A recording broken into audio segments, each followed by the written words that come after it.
الحمد لله وكفى والصلاة والسلام على سيد الرسل وخاتم الأنبياء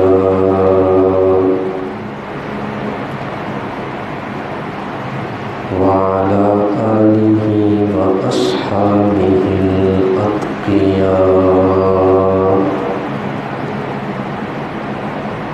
أما بعد فأعوذ بالله من الشيطان الرجيم. بسم الله الرحمن الرحيم.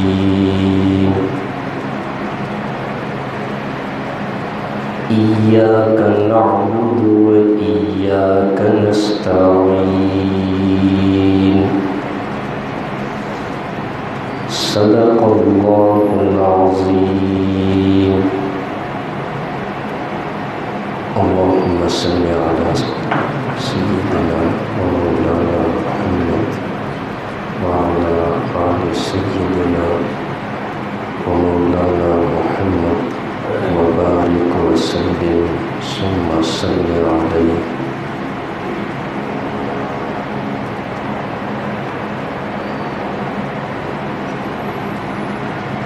گزشتہ جمعۃ المبارک کے خطبہ میں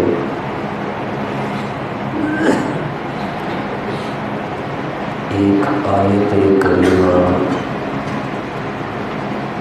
تلاوت کی تھی،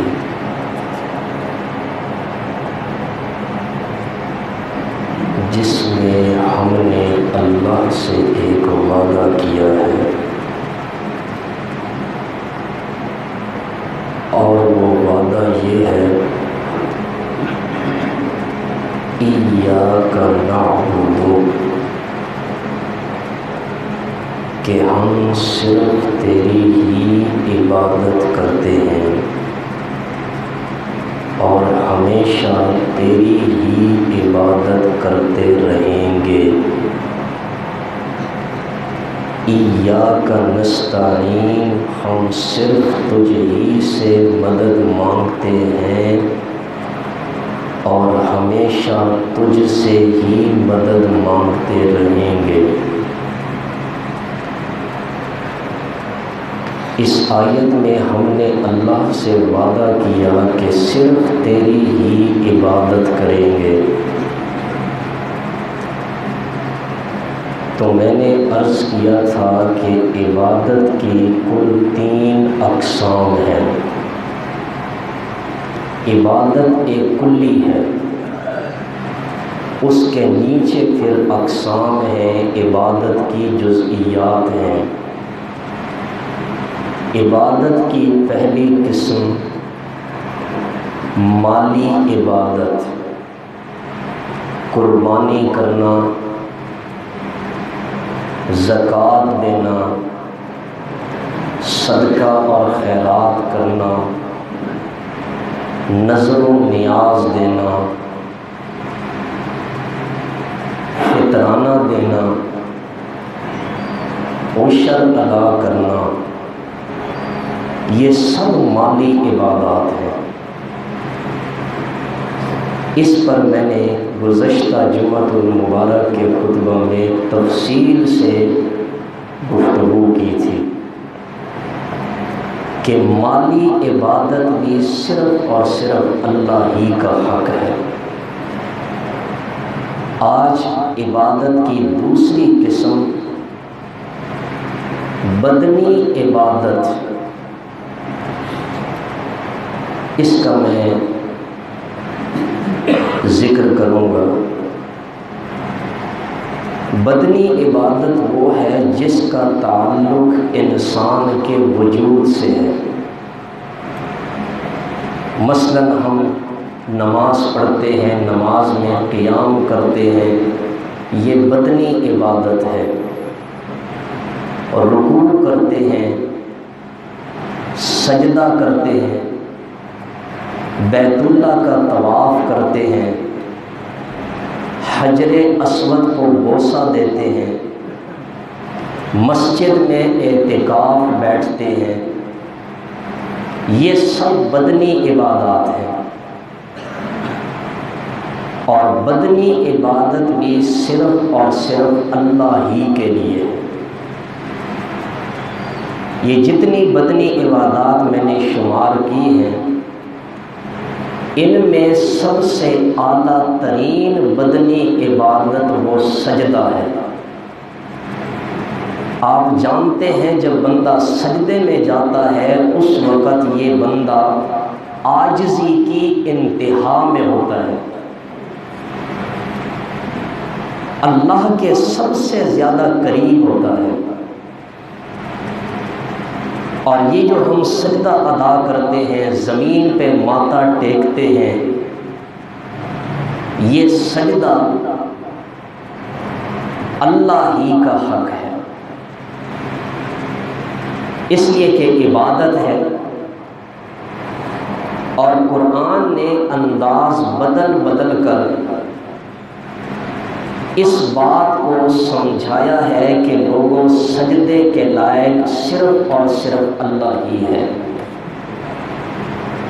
ہمارا جو موضوع ہوتا ہے وہ قرآن اور صحیح احادیث کے گردا گردی گھومتا ہے۔ صرف قرآنی دلائل بھی پیش کریں تو وقت ختم ہو جائے۔ الحمدللہ، اس نعمت پہ جتنا اللہ کا شکر کریں کم ہے۔ قرآن میں سورہ حج کے اندر اللہ کریم فرماتے ہیں یا ایھا الذین آمنوا ارکعوا واسجدوا واعبدوا ربکم، اے ایمان والوں تم رکوع کرو، سجدہ کرو اور اپنے رب کی عبادت کرو۔ سجدہ بھی عبادت ہے، رکوع بھی عبادت ہے۔ آگے اللہ نے پھر ذکر کیا اپنے رب کی عبادت کرو۔ دراصل اللہ کریم رکوع اور سجدے کی اہمیت بتانا چاہتے ہیں کہ عبادات میں رکوع اور سجدہ یہ بڑی عظیم عبادات ہیں، اس لیے ان کا پہلے ذکر کیا، بعد میں فرمایا اپنے رب کی عبادت کرو۔ تو اس آیت سے معلوم ہوا کہ سجدہ چونکہ عبادت ہے اس لیے یہ صرف اور صرف اللہ ہی کا حق ہے۔ اب اگر کوئی شخص اللہ کے سوا کسی اور کو سجدہ کرے عبادت کی نیت سے تو یہ شخص کلمہ توحید کا منکر بن جائے گا۔ کلمہ توحید کیا ہے؟ لا الہ الا اللہ، اللہ کے سوا عبادت کے لائق کوئی نہیں۔ سجدہ بھی عبادت ہے۔ جب ہم اللہ کو چھوڑ کر یہ سجدہ کسی غیر کے سامنے کریں گے کلمہ توحید کا انکار لازم آئے گا، اس لیے کہ شرک اور توحید یہ کبھی جمع نہیں ہو سکتے، یہ ایک دوسرے کی ضد ہے۔ اب قرآن نے اس چیز کا بھی ذکر کیا کہ غیر اللہ کو سجدہ نہ کرو۔ 24واں پارہ ہے، سورہ حامیم سجدہ ہے، وہاں اللہ کریم فرماتے ہیں کہ تم سورج چاند کو سجدہ نہ کرو۔ مشرکین تھے، ان میں سے بعض سورج کے پجاری تھے، بعض چاند کے پجاری تھے، کوئی فرشتوں کے پجاری تھے۔ سورج کو سجدہ کرتے تھے نکلتے وقت بھی، غروب ہوتے وقت بھی، چاند کو سجدہ کرتے تھے۔ اللہ نے فرمایا سورج چاند کو سجدہ نہ کرو، صرف اللہ ہی کا سجدہ کرو۔ خلقہن، جس اللہ نے ان کو پیدا کیا ہے۔ یہ سورج چاند اور ستارے یہ سجدے کے لائق نہیں ہیں، اس لیے کہ یہ مخلوق ہے، سجدہ یہ صرف خالق کا حق ہے۔ آیت کے آخر میں فرمایا ان کنتم ایاہ تعبدون، اگر تم اللہ کی عبادت کرتے ہو تو پھر سجدہ بھی صرف اللہ ہی کا کرنا۔ تو قرآن کی اس آیت نے غیر اللہ کا سجدہ کرنے سے منع کیا اور صرف اللہ ہی کا سجدہ کرنے کا حکم دیا، اور یہ بھی بتا دیا کہ چونکہ سجدہ عبادت ہے اس لیے یہ غیر اللہ کے سامنے کرنا حرام اور شرک ہے۔ یہ تو میں نے قرآن پاک کی 2 آیات پڑھی ہیں۔ اب ذرا اس ہستی سے بھی پوچھ لیں جس پہ یہ قرآن نازل ہوا،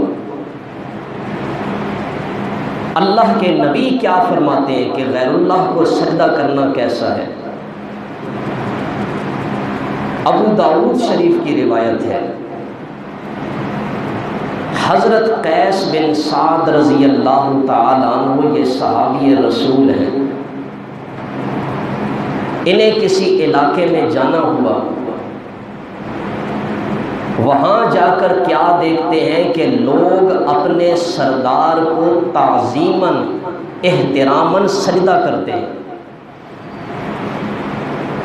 قیس بن سعد نے دیکھا، واپس تشریف لائے اور نبی علیہ الصلوۃ والسلام کے سامنے آ کر عرض کیا یا رسول اللہ، میں نے وہاں جا کر دیکھا لوگ اپنے سردار کو سجدہ کرتے ہیں، بھلا آپ سے بھی بڑا کوئی سردار ہو سکتا ہے؟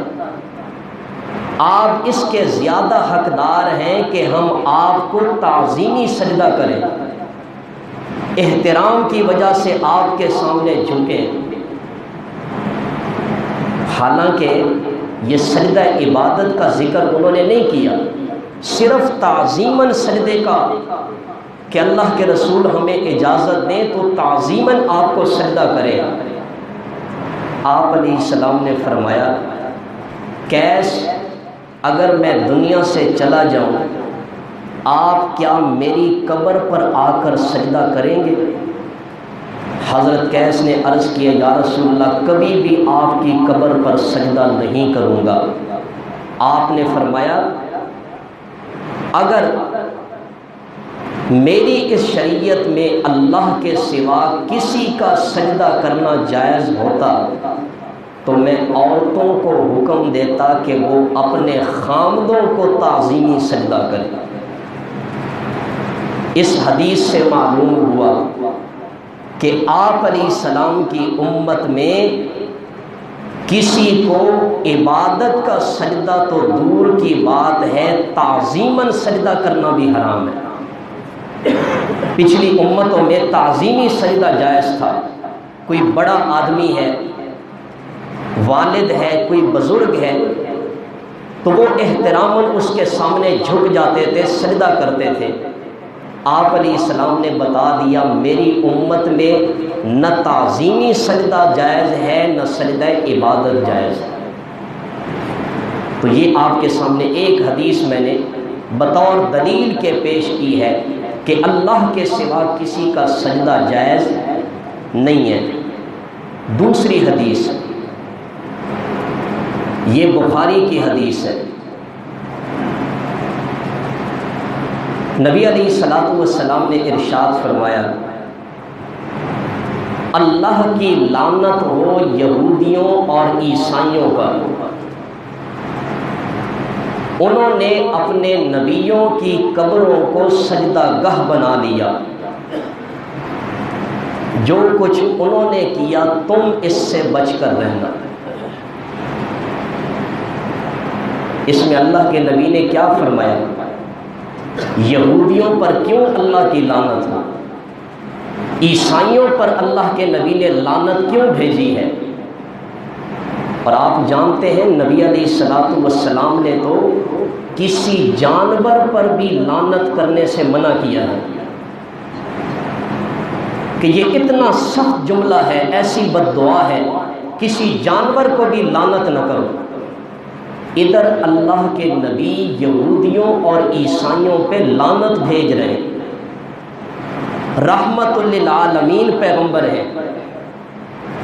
معلوم ہوتا ہے یہ کام کوئی بہت بڑا جرم کا کام ہے، جس کی وجہ سے اللہ کے نبی فرما رہے ہیں یہودیوں اور عیسائیوں پر اللہ کی لعنت ہو۔ یا رسول اللہ کیوں لعنت ہو؟ فرمایا انہوں نے اپنے نبیوں کی قبروں کو سجدہ گاہ بنا لیا۔ نبی کی قبر کیا بت ہوا کرتی ہے؟ آج کچھ لوگ سادہ عوام کو یہ باور کراتے ہیں، دیکھو جی یہود و نصارہ مشرکین مکہ تو بتوں کے پجاری تھے، وہ بتوں کو سجدہ کرتے تھے، قرآن نے بتوں کو سجدہ کرنے سے منع کیا ہے، بزرگوں کی قبروں کو سجدہ کرنے سے منع نہیں کیا۔ یہ جو میں نے بخاری کی حدیث پڑھی ہے، اس میں یہود و نصارہ بتوں کو سجدہ کرتے تھے یا نبیوں کی قبروں کو؟ بخاری کی حدیث ہے، کوئی اس میں کوئی پیچیدگی کی بات ہی نہیں ہے، کوئی مخفی بات نہیں ہے۔ اللہ کے نبی نے واضح بتا دیا، کسی نبی کی قبر کو سجدہ کرنا، ایسے بندے پر بھی اللہ کی لعنت نازل ہوتی ہے۔ اور ساتھ ہی آپ علیہ السلام نے فرمایا کہ تم اس کام سے بچتے رہو۔ ایک اور حدیث بھی وضاحت کے لیے، یہ مسلم کی حدیث ہے، آپ نے فرمایا خبردار، تم سے پہلے لوگ اپنے اپنے نبیوں کی قبروں کو سجدہ گاہ بنا لیا کرتے تھے، لوگوں تم قبروں کو سجدہ گاہ نہ بنانا، میں تمہیں اس کام سے منع کر رہا ہوں۔ اس میں بھی آپ علیہ السلام نے اپنی امت کو اللہ کے نیک بندوں کی قبروں کو سجدہ گاہ بنانے سے منع کیا۔ یہ میں نے آپ کے سامنے حدیثیں پڑھی ہیں، فیصلہ آپ نے کرنا ہے۔ جب کسی نبی کی قبر کو سجدہ کرنا یہ لعنت کا سبب ہے،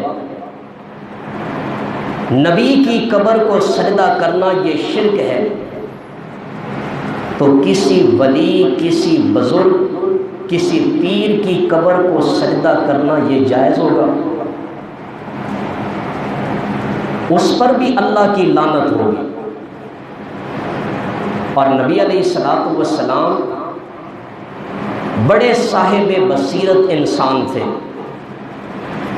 آپ علیہ السلام دیکھ رہے تھے کہ آج یہود و نصارہ جو اپنے نبیوں کی قبروں کے ساتھ حشر کر رہے ہیں، محبت کے نام پر ان کی قبروں پر سجدے کرتے ہیں، کل کہیں میری امت اس گمراہی میں مبتلا نہ ہو۔ آپ نے دعا کے لیے ہاتھ اٹھائے، کیا دعا کی؟ اللہم لا تجعل قبری وثنا یعبد۔ یہ نبی علیہ السلام نے دعا کی ہے، اے اللہ میری قبر کو بت نہ بنانا، میری قبر کو بت نہ بنانا جس کی لوگ پوجا کریں، عبادت کریں۔ اب قبر بت کیسے بنے گی؟ اللہ کے نبی نے وضاحت کر دی، جس قبر کی پوجا شروع ہو جائے، جس قبر پر سجدے ہونے لگے، جس قبر کو لوگ چومنے لگے، جس قبر پر آ کر لوگ صاحب قبر سے درخواستیں کرنے لگے، جس قبر پر جا کر لوگ نظر و نیاز کی دیگیں اتارنے لگے، یہ اس قبر کی پوجا ہو جائے گی اور یہ قبر خود بخود بت بن جائے گی۔ گویا جو بندہ کسی قبر والے کی پوجا کرتا ہے، اس کو سجدہ کرتا ہے، اللہ کے نبی کے فرمان کے مطابق یہ بندہ بھی بت پرست ہے۔ آج ہم اپنی امت کا حال دیکھیں، اللہ کے نیک بندوں کی قبروں کے ساتھ لوگ کیا حشر کر رہے ہیں۔ بزرگوں کی قبروں پہ دربار بنا کر وہاں پہ عرس ہو رہے ہیں، قوالیاں ہیں، میلے لگے ہوئے ہیں، اور پتہ نہیں کون کون سے کبیرہ گناہوں کا بزرگ کی قبر کے پاس ارتکاب کیا جا رہا ہے۔ یہ سب شرک ہے۔ حدیث کی روح سے بتا رہا ہوں، اور واللہ ہم یہاں بیٹھ کر جو بات آپ کو بتاتے ہیں یہ اپنا فرض سمجھتے ہیں۔ قرآن یہ کہتا ہے کہ جو شخص قرآن کو جانتے ہوئے حق بات کسی کے سامنے بیان نہیں کرتا، اس شخص پر بھی اللہ کی لعنت ہوتی ہے۔ اب اس پر ایک حدیث بھی سنا دی۔ حضرت ابو ہریرہ رضی اللہ تعالیٰ عنہ سے روایت ہے، وہ فرماتے تھے اگر مجھے ان آیات کا خوف نہ ہوتا کہ جن آیات میں، جن احادیث میں اللہ کے نبی نے حق مسئلہ چھپانے پر یا کسی کو نہ بتانے پر وعید بیان فرمائی ہے، اگر اس وعید کا خوف نہ ہوتا میں کسی کے سامنے ایک حدیث بھی بیان نہ کرتا۔ لیکن میں جب یہ وعیدیں سنتا ہوں کہ کسی کو حق مسئلہ نہ بتائیں، حق مسئلے کا علم ہے لوگوں سے چھپائیں، اس بندے پہ اللہ کی لعنت ہوتی ہے، اسی ڈر سے میں ہر کسی کے سامنے نبی کی ہر حدیث کو بیان کر رہا ہوں۔ تو یہ علماء کا فریضہ ہے، جو نہیں بیان کرتے یہ اللہ کے مجرم ہیں۔ اور صاف بتا رہا ہوں، جو نہیں بیان کرتے وہ صرف دنیاوی مفاد کی خاطر، تمہارے پیسے بٹورنے کے لیے تم سے حق چھپاتے ہیں۔ کبھی جشن عید میلاد النبی کے نام پر لاکھوں روپیہ لے لیتے ہیں، کبھی تم سے تیجے کے نام پہ مال بٹور رہے ہیں، کبھی 7ویں کے نام پہ، کبھی 40ویں کے نام پہ، کبھی عرس کے نام پہ۔ یہ سب بدعات ہیں، شریعت میں ان چیزوں کا کوئی ثبوت نہیں ہے۔ اللہ ہمیں قرآن کی سمجھ نصیب فرمائے۔ آج اگر امت اس قرآن کے قریب آ جائے، میں کہتا ہوں صرف علماء اپنی مسجدوں میں درس قرآن دینا شروع کر دیں، لوگوں کے عقائد خود بخود ٹھیک ہو جائیں گے۔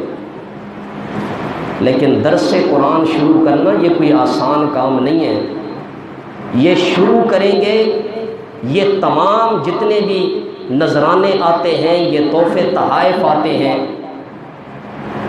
یہ 11ویں اور 12ویں شریف کے کھیر آتے ہیں، یہ سب بند ہو جائیں گے۔ پھر حضرت صاحب کا کام نہیں چلے گا۔ یہ سب دندے صرف پیٹ کے لیے، اسلام میں ان کا ثبوت نہیں ہے۔ بہرحال عرض کر رہا تھا کہ آپ علیہ الصلوۃ والسلام نے یہ دعا مانگی تھی کہ یا اللہ میری قبر کو بھی بت نہ بنانا کہ یہاں آ کر لوگ سجدہ کرنے لگیں۔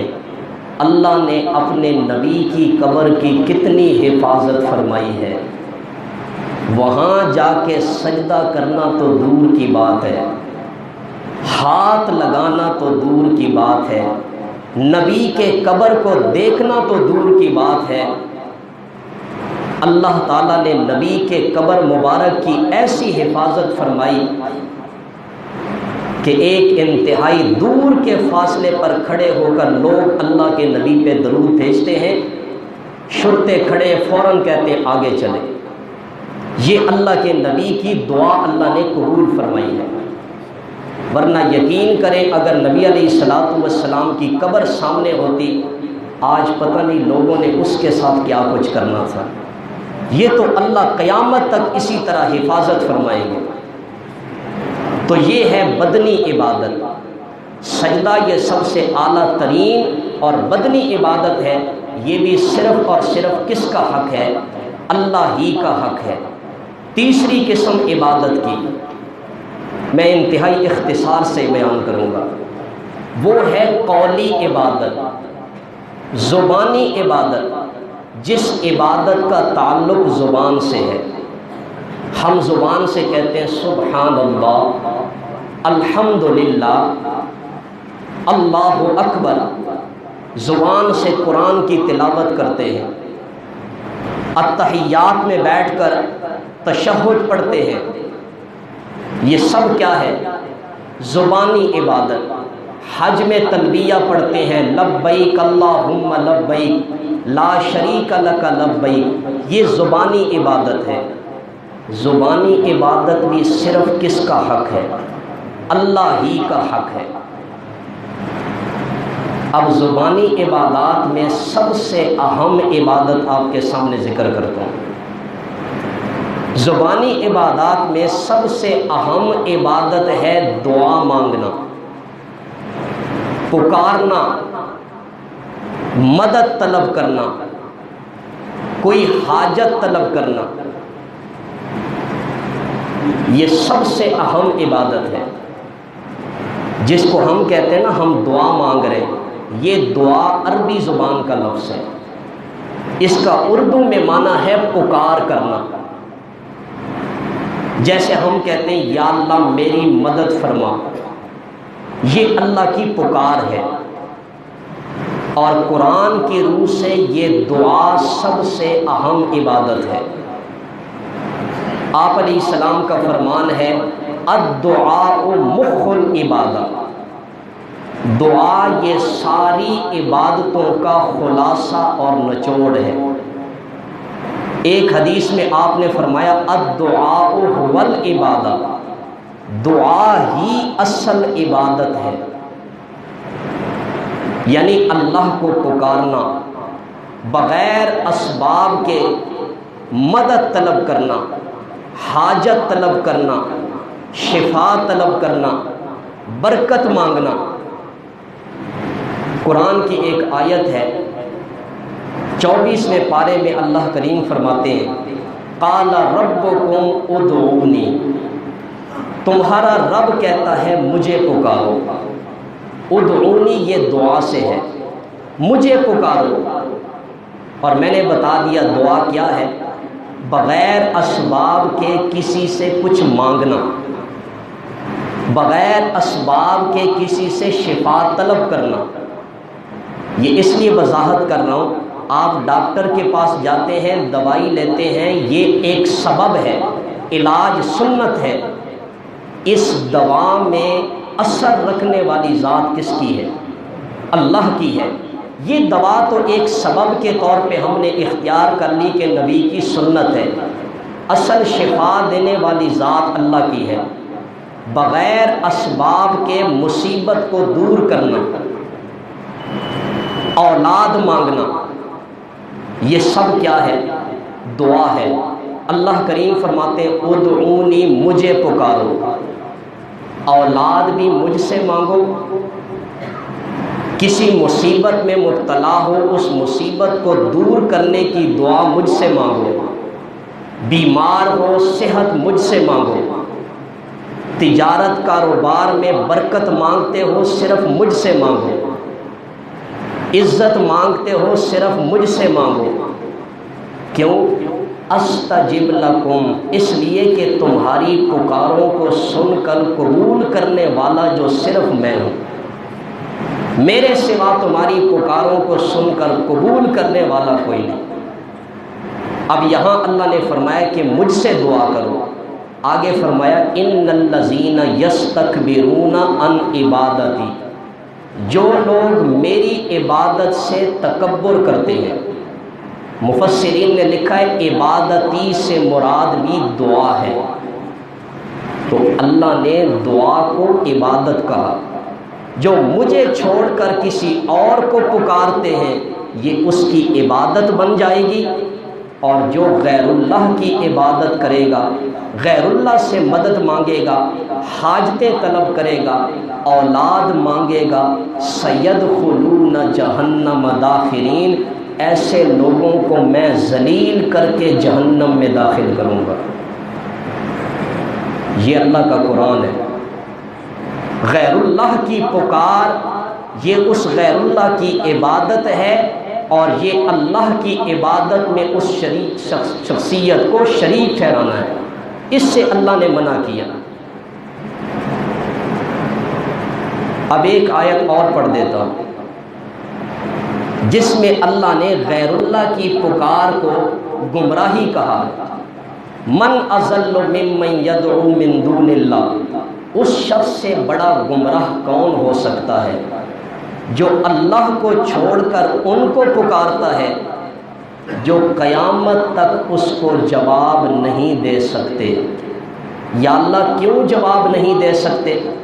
جو قبروں میں پڑے ہوئے ہیں، یا جو بت ہیں، یا جو سورج چاند ستاروں کی پوجا کرتے ہیں، اللہ کریم فرماتے ہیں ہم ان دعائہم غافلون، اس لیے کہ قبروں میں پڑے بزرگ ان کی پکار سے بے خبر ہیں، انہیں کوئی پتہ نہیں کون ہمیں پکار رہا ہے، کون ہمارے نام کی نظر و نیاز دے رہا ہے، کون ہم سے اولاد مانگ رہا ہے، وہ بے خبر ہیں۔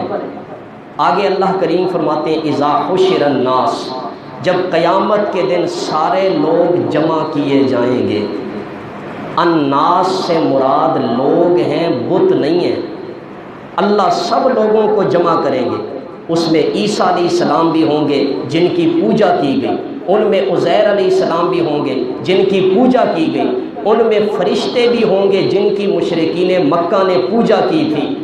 سب جمع ہو جائیں گے، کانوا لہم اعداء، یہ جو بزرگ تھے جن کی لوگ دنیا میں پوجا پاٹ کرتے تھے، یہ اپنے مریدوں کے دشمن بن جائیں گے۔ کیا کہیں گے؟ کانوا بعبادتہم کافرین، یا اللہ قسم ہے ان لوگوں نے کوئی ہماری عبادت نہیں کی۔ اس آیت سے بھی معلوم ہوا اللہ کو چھوڑ کر کسی کی پکار کرنا یہ اس کی عبادت ہے۔ اس لیے اگر کوئی اللہ کو چھوڑ کر کسی اور سے حاجتیں طلب کرے، کسی اور سے اولاد مانگے، کسی اور کو غیبانہ طور پر مصیبت سے نجات پانے کے لیے پکارے، تو یہ اس شخصیت کی عبادت بن جائے گی، اور اسے کہتے ہیں شرک فی العبادت۔ اب جس سے بندہ مانگ رہا ہے اس نیت سے ہی مانگتا ہے نا کہ اس کے پاس اختیار ہوگا۔ جو بندہ کسی بزرگ کے دربار پہ جاتا ہے، اولاد طلب کرتا ہے، کس لیے؟ اس کے پاس کچھ اختیار ہے، اللہ نے اختیار دیا ہے اس کو، یہ اولاد بھی دے سکتا ہے، یہ برکتیں بھی دے سکتا ہے۔ اس کے قبر کا پتھر اٹھا کر جسم پہ ملنے لگے تو شفا بھی مل جاتی ہے۔ اس پہ ایک آیت پیش کر کے اپنی بات ختم کرتا ہوں۔ اللہ کریم فرماتے ہیں، یہ 22واں پارہ ہے اور سورت کا نام ہے سورہ فاطر۔ والذین تدعون من دونہ، لوگوں جن کو تم اللہ کے سوا پکارتے ہو، ان سے مدد مانگتے ہو، ان سے اولاد مانگتے ہو، اپنی حاجتیں ان کے سامنے پیش کرتے ہو، مصیبتیں ٹالنے کی ان سے دعا کرتے ہو، یہ تو بہت بڑی چیزیں ہیں۔ ان کا اختیارات تو ان کے پاس ہونا دور کی بات ہے، جن کو تم اتنے بڑے بڑے کاموں کے لیے پکار رہے ہو، ذرا سنو، ما یملکون من قطمیر، وہ کھجور کی گھٹلی کے چھلکے کے بھی مالک نہیں ہے۔ اللہ کی توحید، اس کے اللہ ہمیں سمجھ نصیب فرمائے۔ یہ توحید بنیاد ہے، اگر یہ بنیاد نہیں ہے آپ جتنے بھی عمل کریں سارے کے سارے ضائع ہیں۔ اللہ نے ایک ہی جملے میں بتا دیا، میرے سوا چاہے کسی نبی کی پکار کی جائے، کسی ولی اور بزرگ کی پکار کی جائے، وہ ایک باریک سے چھلکے کا بھی مالک نہیں ہے۔ اس قریب کے دور کے ایک بڑے مفسر ہیں، انہوں نے اس آیت کا ایک مفہوم بیان کیا ہے بڑا پیارا۔ وہ فرماتے ہیں اللہ کریم یہ بھی تو کہہ سکتے تھے جن کو تم پکارتے ہو وہ کھجور کی گھٹلی کے مالک نہیں ہیں، اللہ نے یہ کیوں فرمایا وہ اس باریک پردے کے مالک نہیں ہیں؟ وہ فرماتے ہیں یہ کھجور کو آپ قبر سمجھ لیں، گھٹلی کو آپ میت سمجھ لیں، اس باریک سے چھلکے کو آپ کفن سمجھ لیں۔ اللہ کریم فرماتے ہیں جن سے تم اولاد مانگتے ہو، جن سے تم روزی میں برکت مانگتے ہو، وہ بیچارے تو اتنے کمزور ہیں کہ اپنے کفن کے بھی مالک نہیں ہیں، تمہیں وہ کیا دیں گے؟ بہرحال عبادت کی 3 اقسام میں نے بیان کی ہیں، مالی عبادت، بدنی عبادت اور تیسری زبانی عبادت۔ یہ عبادت کی 3 اقسام ہیں اور تینوں اقسام صرف اللہ ہی کے لیے ہے۔ اب خلاصہ یہ نکلا، ایاک نعبد، یا اللہ ہم صرف تیری ہی عبادت کریں گے۔ مال میں سے حصہ نکالیں گے تو صرف کس کے نام کا؟ اللہ کے نام کا۔ زبان سے بھی پکاریں گے تو صرف کس کو؟ اس بدن سے بھی عبادت کریں گے تو صرف کس کی؟ اللہ ہی کی۔ یہ پہلی قسم تھی۔ میں نے عرض کیا تھا کہ عمل کی قبولیت کے لیے 3 شرائط ہیں۔ پہلی شرط ہے ایمان کا ہونا، ایمان کا سب سے اعلیٰ درجہ ہے توحید۔ توحید میں پھر عبادت کی 3 اقسام آ گئیں۔ اگلے جمعے میں دوسری شرط عمل کی قبولیت کی بیان ہوگی، سنت کی پیروی کرنا۔ اللہ تعالیٰ سے دعا ہے جو سنا عمل کرنے کی توفیق عطا فرمائے۔